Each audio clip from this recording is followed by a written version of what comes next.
Okay. Do you see? Do you see these things? Look at these things. See these?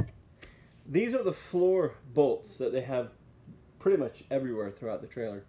And I was saying to myself, like, why on earth would they do things the way they did? And, you know, I'm sure there's a lot of people that have reasons and answers for it. But I think I've come up with a solution that you guys might find kind of interesting. When you put, you know, because otherwise you're done, you have to screw them, you know.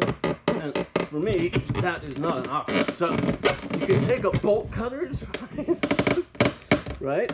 And you can literally, you can see this, you can literally take them out with the bolt cutters. See this?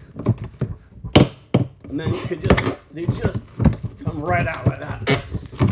See that? Boom. And then the next one.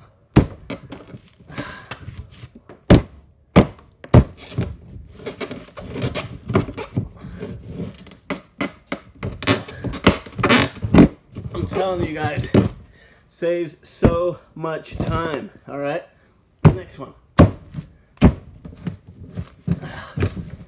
Now this one's against, like, see, look. Boom. Next one.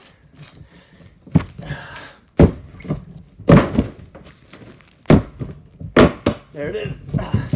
See how quick they come out now? There it is.